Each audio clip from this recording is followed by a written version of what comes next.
Good morning, student.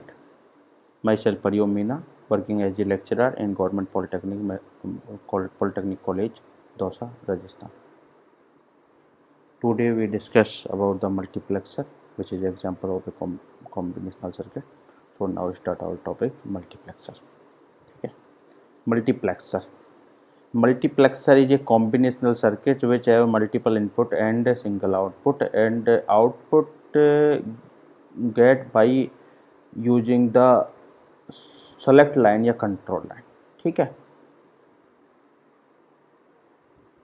तो इसमें लिखा multiplexer is to have many inputs and one output, एक आउटपुट होता है. ठीक है, it is a combination circuit depending on the control और सेलेक्ट इनपुट, जो कि इसके जो आउटपुट होता है वो किसके ऊपर डिपेंड करता है, वो इस कंट्रोल लाइन, इसी को सेलेक्ट लाइन से डिनोट करते हैं. इसको S1 S0 या मतलब S3, मतलब मल्टीप्लेक्सर के इनपुट के हिसाब से इनके ये सेलेक्ट लाइन होगी. तो इसमें एक सेलेक्ट लाइन से ये डिपेंड करता है कि इन सेलेक्ट लाइनों के हिस्से के द्वारा कौन से इनपुट को आउटपुट पर ट्रांसफ़र किया जा रहा है. It is the select input then also called a data selector. क्योंकि इसमें सेलेक्ट इनपुट होता है इसलिए इसको डेटा सेलेक्टर कहा जाता है. और मैनी टू वन सर्किट, इसमें इनपुट कितने होते हैं, मैनी, और आउटपुट क्या होता है, वन, तो इसको मैनी टू वन सर्किट कहा जाता है. इसको यूनिवर्सल लॉजिक सर्किट भी कहते हैं. और इसी को पैरेलल टू सीरियल इसलिए क्योंकि पैरेलल ये बहुत सारे कनेक्शन बहुत, और ये आउटपुट में किया जा रहा है एक ही, तो इसको पैरेलल टू सीरियल कहते हैं. ठीक है, तो यहाँ पे m बराबर 2 की पावर n. तो m क्या है यहाँ पर, नंबर ऑफ डेटा इनपुट्स है. जैसे यहाँ पर डेटा इनपुट्स कितने हैं, चार, और n क्या है आपका, नंबर ऑफ सेलेक्ट इनपुट है. तो यहाँ चार बराबर क्या होगा, 2 की पावर n. तो n बराबर क्या हो जाएगा आपका 2. ठीक है, तो 4 इनपुट के लिए कितनी सेलेक्ट लाइन होंगी, 2. तो m बराबर नंबर ऑफ डेटा इनपुट और n बराबर नंबर ऑफ सेलेक्ट इनपुट या कंट्रोल इनपुट. ठीक है, तो इसमें एक चीज़ ध्यान देने योग्य है, जैसे इसको क्या लिखते हैं, 4:4:1 से भी लिख देते हैं, या इस मल्टीप्लेक्सर को लिखते हैं 4:1 से, या जनरलाइज लिखूँ मैं तो इसको लिख सकता हूँ मैं n×1 से. ठीक है, तो इसके अंदर क्या होता है, इनपुट होते हैं बहुत सारे मल्टीपल होते हैं, और जबकि आउटपुट कितने होते हैं, आउटपुट आपके सिंगल होता है. और इसमें 4×1 से इनपुट कितने हुए, 4. अब इन 4 को सेलेक्ट करने के लिए कितनी सेलेक्ट लाइन या कंट्रोल लाइन, सेलेक्ट लाइन और कंट्रोल लाइन का मतलब एक ही है, दोनों वर्ड, सेलेक्ट लाइन को कंट्रोल लाइन बोलते हैं, कंट्रोल लाइन को ही सेलेक्ट लाइन बोलते हैं.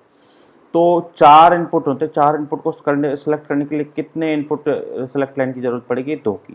तो इसमें 2 सेलेक्ट लाइन हो गई, और 2 सेलेक्ट लाइन कौन कौन सी होगी, S0 और S1. अब फॉर एग्जाम्पल आप अज्यूम करो 2×1 इसको 4×1 या 2:1 या 4×1 एक ही बात है, इनको एक ही बात होती है, 4:1 लिख दो या 4×1 लिख दो. ये मल्टीप्लेक्सर को लिखने का डेनोटेशन का तरीका है. अब आपके क्वेश्चन पेपर में आएगा कि 4×1 या 2×1 मक्स बनाएं, तो 2×1 मक्स बनाएंगे तो इसमें आउटपुट तो आप सीधा सीधा बना दोगे, एक आउटपुट होगा. 2×1 होगा तो 2 इसमें क्या होंगे, इनपुट, और 2 इनपुट को सेलेक्ट करने के लिए कितनी सेलेक्ट लाइन की जरूरत पड़ेगी, एक, क्योंकि इसमें ये वाला फॉर्मूला आप लगाना, m बराबर क्या है यहाँ पे 2 बराबर 2 की पावर n. तो n की वैल्यू क्या आ जाएगी उससे 1. तो n क्या हो जाएगी, सेलेक्ट लाइन. तो उसमें कितनी सेलेक्ट लाइन हो जाएंगी, एक. तो उसको किससे डिनोट करेंगे, S0 से. तो 2×1 मक्स को हम इस प्रकार से लिख सकते हैं. ठीक है, ये 2×1 मक्स बना गया. और इसका सिंबल देखा जाए तो इसको इस टाइप से भी लिखा जा सकता है, ये भी इसका सिंबल है. ठीक है, 2×1 मक्स का. अब इसकी ट्रूथ टेबल, जैसे 2×1 मक्स के लिए कितने सेलेक्ट लाइन की जरूरत पड़ी, एक की. उसको S से लिख दो, S0 से लिख दो, किसी से लिख दो. तो अज्यूम कर लिया मैंने ट्रूथ टेबल में सेलेक्ट लाइन कितनी है, S. सेलेक्ट लाइन का नाम लिख दिया S, और आउटपुट का नाम क्या लिख दिया, Y. ओके, तो S की वैल्यू जब 0 रहेगी तो ये किसको सेलेक्ट करेगा, I0 को. और S की वैल्यू जब 1 रहेगी तो किसको सेलेक्ट करेगा, I1 को. ठीक है, तो S की वैल्यू 0, Y बराबर I0. S की वैल्यू 1 तो Y बराबर I1. S की वैल्यू 0 तो Y बराबर I0. ठीक है, अब इसको एक्सप्रेशन, जो आउटपुट का एक्सप्रेशन निकल रहा है, ये आउटपुट बेसिकली किस किस पर डिपेंड करता है, ये आउटपुट इसके इनपुट पर और जो सेलेक्ट लाइन है इनके ऊपर डिपेंड करता है. ठीक है, तो इन चीज़ों के ऊपर डिपेंड कर रहा है. तो इसकी जो आउटपुट एक्सप्रेशन आएगा, जो आउटपुट में इसके इनपुट्स भी आएंगे, डेटा इनपुट, और इसमें कंट्रोल और सेलेक्ट लाइन भी आएंगे. तो यहाँ पे जो आउटपुट है y बराबर y को आप लिख सकते हो एस बार, क्योंकि जीरो से अपन क्या दिखा रहे हैं एस को, तो S bar I not plus S आई। तो ये इसका क्या हो गया लॉजिक एक्सप्रेशन को, इसका हुआ 2x1 मार्क्स का। ओके, अब इसको इम्प्लीमेंट करना है। इम्प्लीमेंट करने के लिए अपने पास में जैसे अपने अभी सीखे थे लॉजिक गेट वगैरह सारी चीज़ें, तो इसको लॉजिक गेट की सहायता से, तो यहाँ एस बार को डिनोट करने के लिए अपन क्या करेंगे, इसमें नॉट गेट लगा देंगे। तो ये एस को डिनोट कर लिया, एस बार आ गया। इधर की साइड से क्या कर जाएगा आई नॉट। अब इन दोनों को क्या मल्टीप्लाई कर दिया मैंने एंड गेट की सहायता से, तो आउटपुट क्या आएगा एस बार आई नॉट। इस जगह पे क्या आएगा एस यहाँ से जाएगा एस और आई वन। ठीक है, अब इन दोनों को मैंने क्या कर दिया ऐड कर दिया। ऐड किसके द्वारा करा मैंने नॉट और गेट के द्वारा। तो ये आपका आउटपुट एक्सप्रेशन आ जाएगा y बराबर S bar I not plus S I. ठीक है, in multiplexer generally and gate followed by or gate. Multiplexer के अंदर एंड गेट होते हैं, वो किसको फॉलो करते हैं और गेट को। तो यहाँ पे ये कौन सा और गेट है और ये कौन सी गेट है एंड गेट। तो इसमें मल्टीप्लेक्सर के अंदर जनरली एंड गेट फॉलोड, मतलब एंड गेट बहुत सारे लगे रहते हैं और एंड गेट को और गेट के द्वारा एंड गेट और गेट को फॉलो करते हैं। The number of AND gate in n×1 multiplexer are n, जैसे 2×1 मल्टीप्लेक्सर है, जैसे 2×1 मल्टीप्लेक्सर है, तो 2×1 मल्टीप्लेक्सर को बनाने के लिए आपको एंड गेट कितने की जरूरत पड़ी 2 की।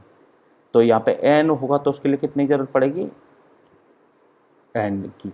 तो इसमें मैंने लिखा था the number of AND gate in n×1 या n×1 मल्टीप्लेक्सर आर एन होते हैं। अब 4×1 है मल्टीप्लेक्सर है, 4×1 मल्टीप्लेक्सर ये आपको दिखता है 4×1 1 में आउटपुट हो जाएगा, 4 इनपुट हो गए, 4 इनपुट को 0 से 3 तक लिखेंगे I not I one I two I three. ठीक है, और एस नोट और एस वन। ठीक है, ये इसके सेलेक्ट इनपुट हो। ट्रुथ टेबल में क्या करोगे आप, सेलेक्ट लाइन है, सेलेक्ट लाइन से हम क्या करेंगे इनपुट को सेलेक्ट करके आउटपुट पर भेजेंगे।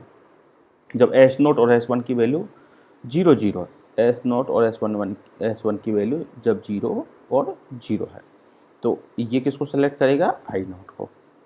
और एस नोट और एस वन की वैल्यू जब 1 0 है, तो ये किसको सेलेक्ट करेगा आई वन को। और इनकी वैल्यू जब 1 0 है, तो ये किसको सेलेक्ट करेगा आई टू को। और फिर 1 1 है तो ये किसको सेलेक्ट करेगा आई थ्री। ठीक है, अब इसके बाद में अपन क्या करेंगे, इसका एक्सप्रेशन निकालेंगे। एक्सप्रेशन कैसे आएगा, S one bar S not bar और I not, S one bar S not और I one, S one S not bar और I two, S one S not और आई थ्री। ठीक है, ये क्या आ गया इसका एक्सप्रेशन आ गया। इस एक्सप्रेशन को हम निकालेंगे सर्किट डायग्राम के द्वारा, इसको रियलाइज करेंगे। तो इसमें क्या है, ये जो आपका एक्सप्रेशन दिख रहा है, इस एक्सप्रेशन को निकालने के लिए हमें एंड गेट की ज़रूरत पड़ेगी, नॉट गेट की ज़रूरत पड़ेगी और गेट की ज़रूरत पड़ेगी। तो यहाँ पे देखा जाए तो इसको दिखाने के लिए अपन ने एस वन और एस नॉट, यहाँ पर हमने नॉट गेट लगा दिए, और ये एस वन के लिए भी और ये एस नॉट के लिए, और इनको हमने एंड गेट के द्वारा इन तीनों का एंड ऑपरेशन कर दिया।